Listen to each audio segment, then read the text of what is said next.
Good morning, everybody. This is Jake from Jake's Sports Takes.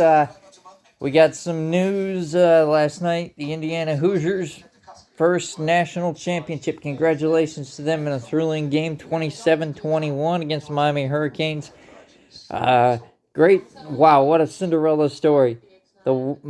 Most losses in the history of college football, and now after over 100 years, they become national champions. Great job to them. Congratulations to uh, Clinton Sanilli and their coach. Great job, Fernando Mendoza, Heisman Trophy winner. Davey O'Brien, quarterback winner. Davey O'Brien Award winner. I can go accolades on and on. The likely number one pick to the Las Vegas Raiders. Great job to them. Got some breaking news. Well, this happened actually yesterday in a shocking move. The Buffalo Bills have fired Sean McDermott, the Buffalo Bill from after 9 years, 8 playoff berths, 5 division championships. I mean, 2 AFC title game appearances. Only losses were to Patrick Mahomes. Do I think it was a justified move? No, I don't believe it was. I think Buffalo should have kept him.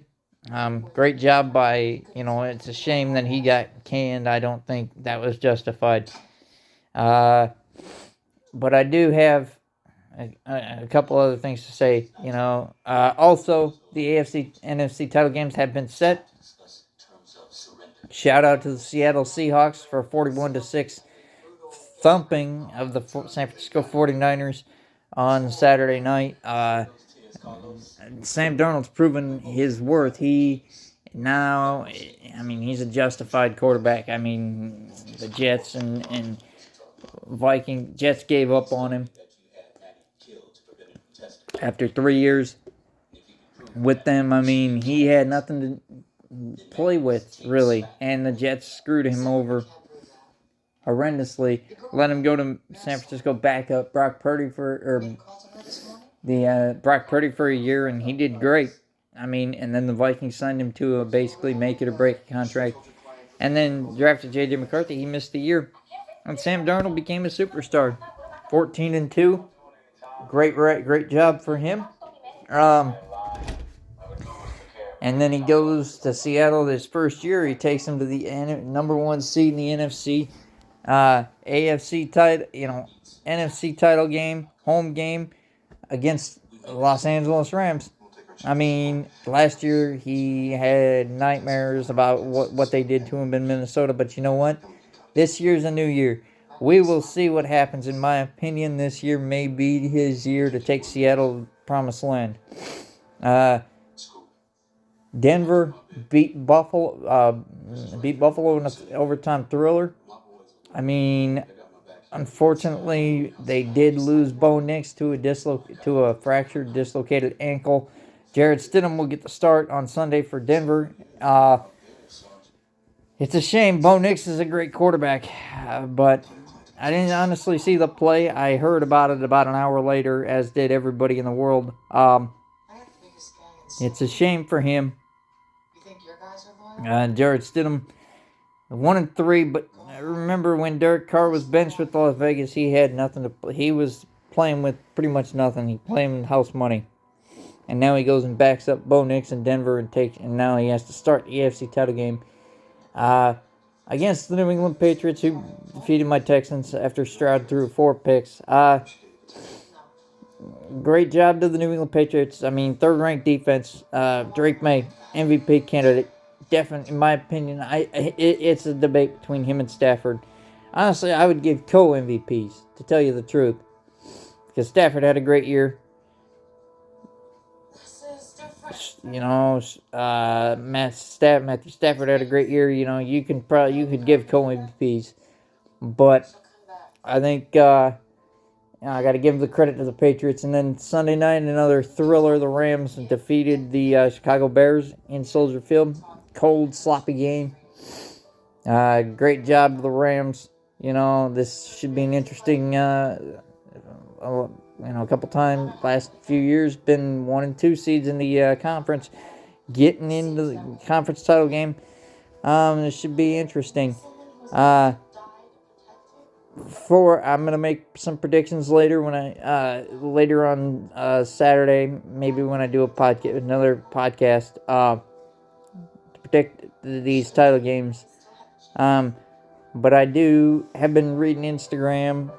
I've been looking at some other stuff, and the bashing of CJ Stroud is unwarranted. I mean, I'm getting really sick of Dan Orlovsky bashing him constantly.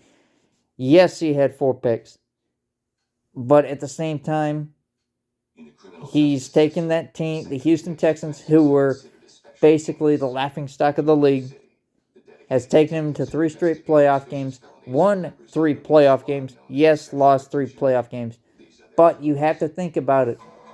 He's 24 years old.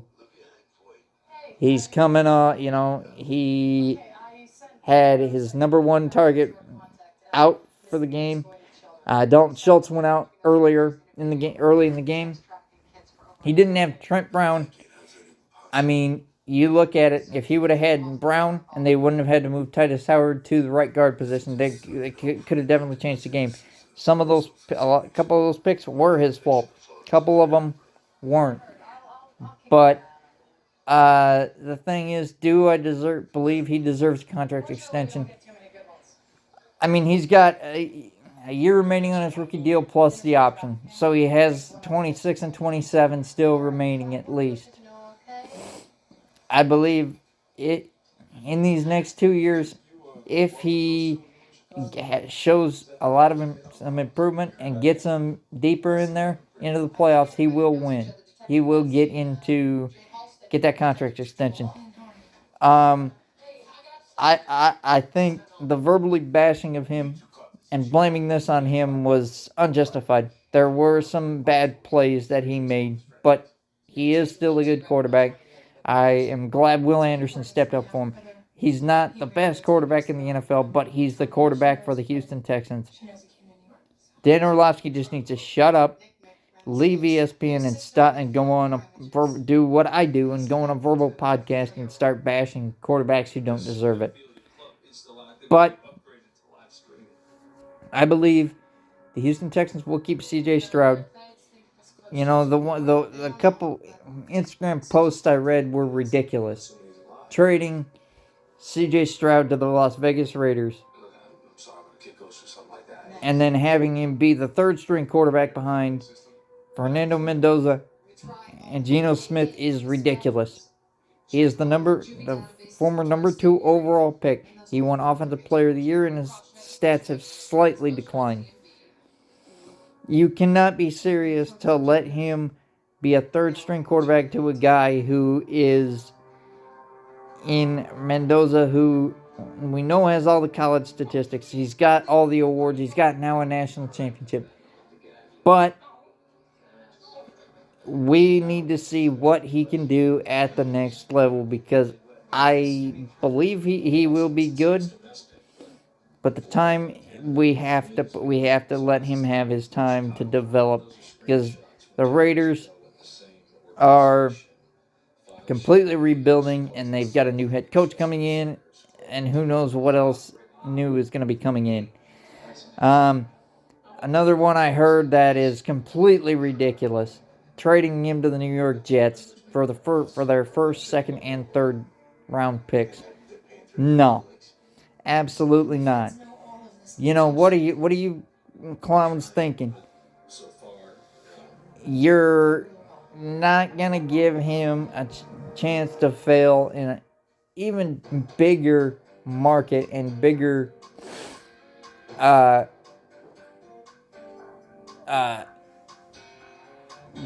place to get booed, to get chanted, to get benched in a shorter stick in a bigger market like New York.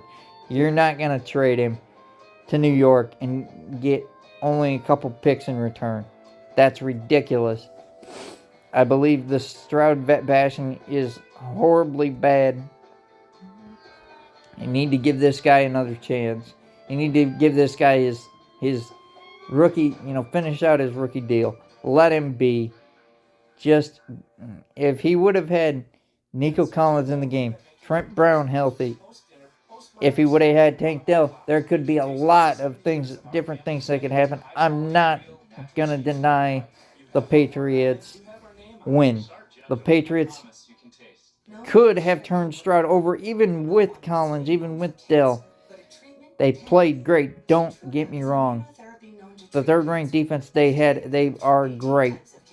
But stop verbally bashing him and stop making these ridiculous comments online. And Dan Orlovsky, please shut up and leave ESPN and go somewhere else so you can bash some other people. Anyway, to finish that's my last rant of that. The Tennessee Titans have hired the Green Bay defensive coordinator. I can't remember his name off the top of my head, but they hired him as their head coach. So we know a couple of dominoes have fallen for the head coaching jobs. I've heard Atlanta has hired. I can't remember who it was. Oh, Robert Saleh has been hired. No, Robert Saleh has been hired by Tennessee. Excuse me. My apologies. The defensive coordinator from San Francisco. That's the second straight defensive coordinator that has been hired by an NFC South team. Well, of course, the first one, D'Amico Ryans. And look what he's doing in Houston.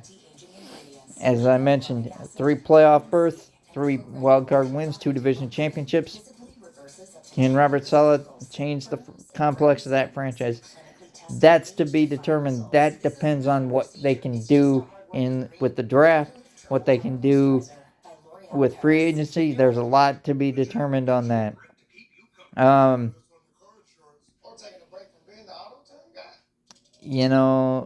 Miami hired the defensive coordinator from Green Bay as their head coach. So I just wanted to clarify that. I apologize to all my viewers for misinforming you. But Miami is between a rock and a hard place with Tua. They've got him locked in with a large contract. I mean, is it time for him to maybe move on? With the new head coach, now with a new head coach and a new system, I mean, maybe not. I don't think he can get the job done with that division as tough as it is.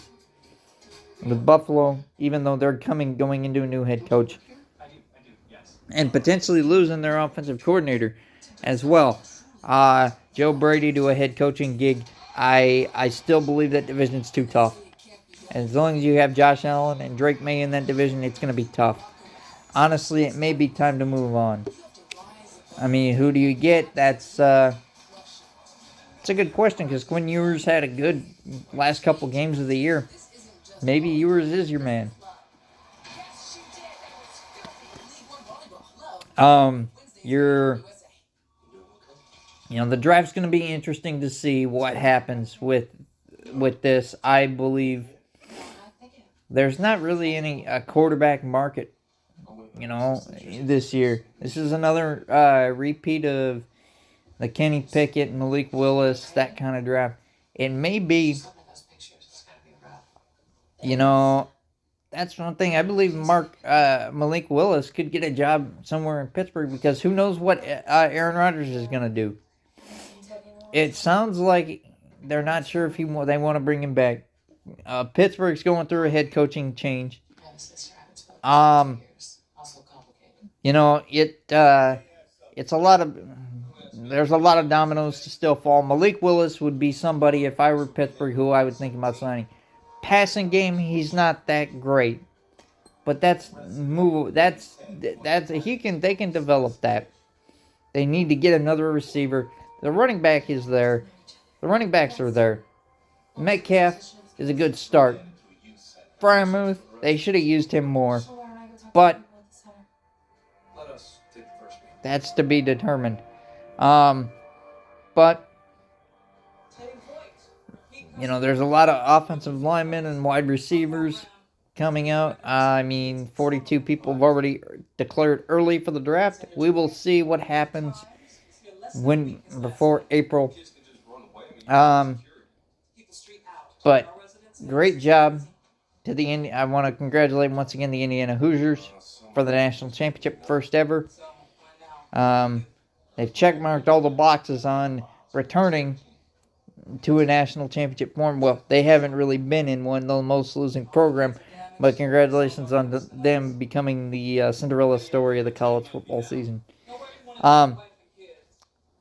Anyway, that concludes this video. Follow me on Instagram at Jake Nats, Duke Nats Texans Fan 11 on Instagram.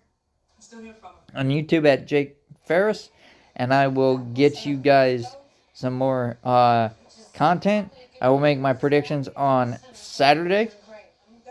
And we will see what happens in these title games. This could be very interesting with Jared Stidham starting. So, everybody have a great day. Have a great week. And I will see you guys, talk to you guys next week or Saturday. And peace out, my nerds.